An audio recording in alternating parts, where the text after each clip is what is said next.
Bonjour à tous et bienvenue dans le monde de Bruno. Aujourd'hui, petit bilan lecture. Donc, comme vous pouvez le constater, c'est vrai que c'est plus petit que d'habitude. Donc, on est à 2, 4, 6, 8 tomes et je vais vous présenter ça tout de suite.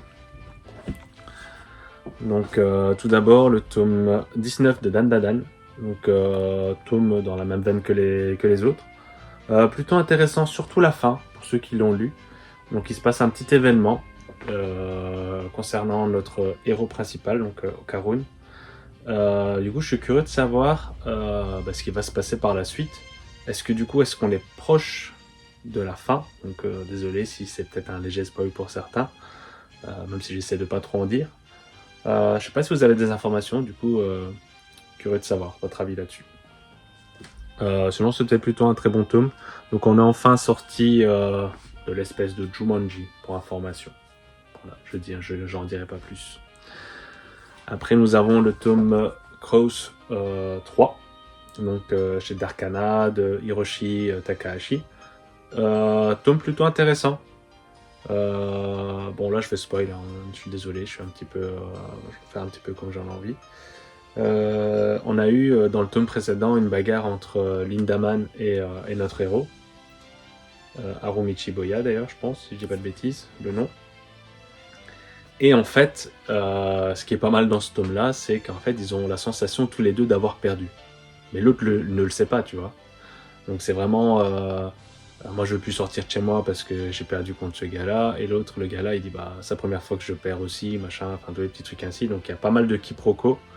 Donc, et forcément, les gens à côté euh, s'en rendent compte plus ou moins parce que eux disent... j'ai perdu contre telle personne, etc. Alors que l'autre va peut-être dire l'inverse. Donc je suis curieux de savoir si par après vont être au courant que chacun pense qu'il a perdu, etc. Je sais pas si vous m'avez un peu suivi, c'est peut-être un peu complexe, mais sinon c'était sympa.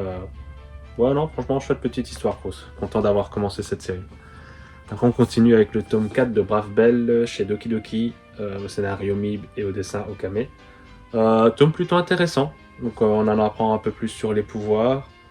On en apprend un peu plus sur les alliances, les trahisons, etc. Ah non, franchement, pas mal. Curieux de voir comment cette histoire va se terminer, parce qu'il nous reste du coup plus que 2 volumes pour terminer cette série. Je sais pas si certains l'auront remarqué, mais du coup, il y a façon de parler à un nouveau décor. Donc, j'ai réagencé ma Mangatech. Je suis pas encore convaincu à 100%, mais l'idée c'était de la réagencer, de la faire éditeur par éditeur. Tout simplement parce que des fois, quand j'achète beaucoup de mangas, je suis là une fois que j'ai fini mon bilan lecture, du coup, je re-range mes mangas et je suis là parfois en mode lui va où, lui va où, lui va où. J'en avais un petit peu marre, du coup je me suis dit au moins si je sais que c'est un Glénat, forcément j'irai voir la bibliothèque Glénat tout simplement et pas celle de sport et pas celle machin parce que j'avais plus de place, du coup j'ai dû mettre à gauche ou à droite. Donc il y a une vidéo qui va arriver. Je sais pas du tout la qualité que ça donnera parce que bon j'ai essayé de faire 2-3 petits plans comme ça mais voilà. J'ai pas encore commencé le montage donc j'ai pas encore revu mes vidéos. Donc vous verrez bien à ce moment-là. Mais en même temps, vous pouvez un peu voir ce qui me reste dans ma Mangatech, parce que forcément j'ai fait des ventes, je vous en avais parlé.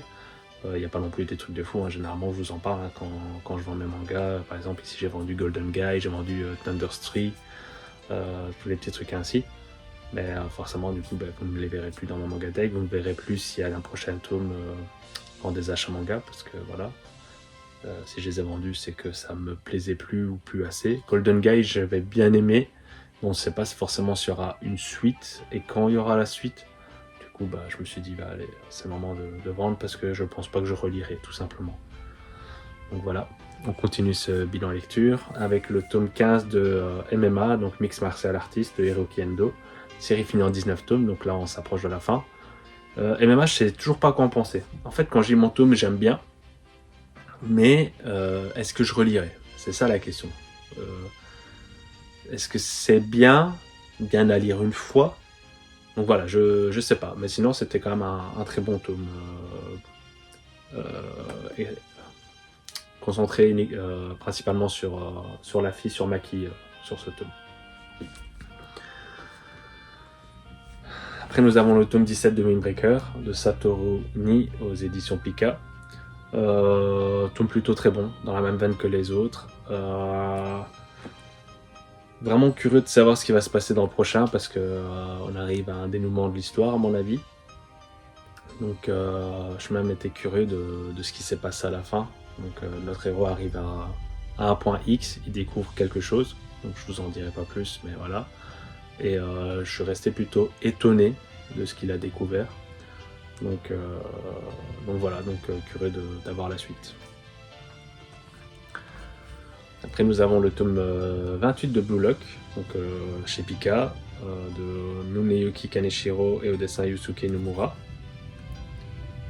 Donc Blue Lock, personnellement je connais parce que je suis à jour dans l'histoire, dans la parution japonaise. Mais j'achète, je relis forcément, donc moi je trouve ça toujours plutôt bon.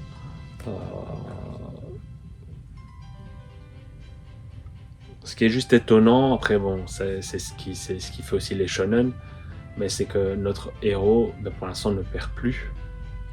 Donc, petit spoil, désolé si c'est le cas. Et du coup, je suis curieux de savoir comment ça va se passer par la suite, parce que c'est aussi comme ça, c'est dans les défaites parfois qu'on apprend le plus. Donc là, il a eu des défaites durant les 28 premiers tomes, bien sûr. Mais arrivé à maintenant, pour l'instant, il perd plus. Et du coup, je suis curieux de savoir comment ça va se développer, s'il va juste tout gagner jusqu'à la Coupe du Monde, machin, etc. etc. Vraiment curieux de savoir quel chemin l'auteur va prendre. Et en plus, il paraît peut-être que l'arc de la Coupe du Monde sera peut-être le dernier, du coup, à confirmer. Pour terminer, on va parler de Kinichi, la saison 1, donc avec ici le tome 24-25. Donc de Shun Matsuena. Donc Kinichi, moi j'ai jusqu'au tome 20, et après j'ai le tome 24-25, mais en fait du coup j'ai terminé la saison 1, donc je me suis permis de les lire en scan sur internet, tout simplement. Pourquoi? Parce que j'en avais un peu marre que ça traînait, tout simplement dans ma pile à lire, et parce que j'avais envie de découvrir la suite, tout simplement. L'animé se termine vers le tome 16-17, je crois, de mémoire, un truc ainsi. On a quelques OAV qui parlent un peu de la suite du manga. Mais du coup, j'avais hâte de découvrir vraiment la suite. Et cette saison 1 était plutôt très bonne. Moi, je suis vraiment déçu que ça n'a pas marché, en tout cas pas assez bien. Et que du coup, il y a grande chance qu'on ne revoie jamais la série chez nous. Et du coup, que je vais avoir du mal vraiment à la terminer. Est-ce que je la revendrai? Peut-être, tout simplement. Pourquoi? Parce que les tomes vaut cher et je n'arriverai pas à la compléter. Moi, je suis quelqu'un qui aime bien avoir une mangatech complète. Quand je commence une série, j'aime bien la terminer. Maintenant, c'est pas prévu tout de suite, mais peut-être que voilà. Si là, cette année, j'ai quand même trouvé quelques tomes. On va pas se mentir. J'avais longtemps été bloqué. Là, j'ai par exemple trouvé le tome 24-25. Ça fait un petit moment maintenant, mais je les ai trouvés. Il n'y a pas longtemps, j'ai retrouvé un tome 20. Je l'avais déjà, mais voilà, il y a quand même quelques tomes qui sont dans, comment dire ça, dans les magasins, quoi. Toi et ta chance de les trouver au bon moment.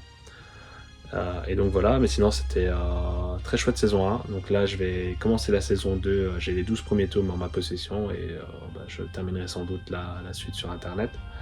Mais donc voilà, franchement si vous avez la possibilité de lire, je crois que c'est même disponible numériquement chez Kurokawa.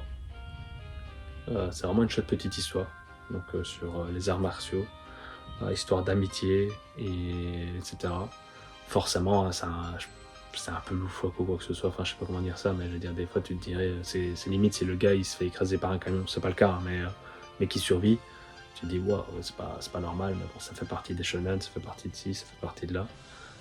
Des super pouvoirs comme ça, je pense pas que ça existe dans la réalité. Enfin, quand je veux dire super pouvoir, c'est que le gars, peut-être avec son poing, il pourrait détruire, je sais pas, une montagne, machin, voilà. Donc voilà, chouette petite histoire. Kenichi pour moi c'est un bon 15-16 sur 20. À mes yeux, encore une fois, bon, ça fait des années que j'apprécie ce manga, donc forcément j'aurais du mal à le descendre à mon avis.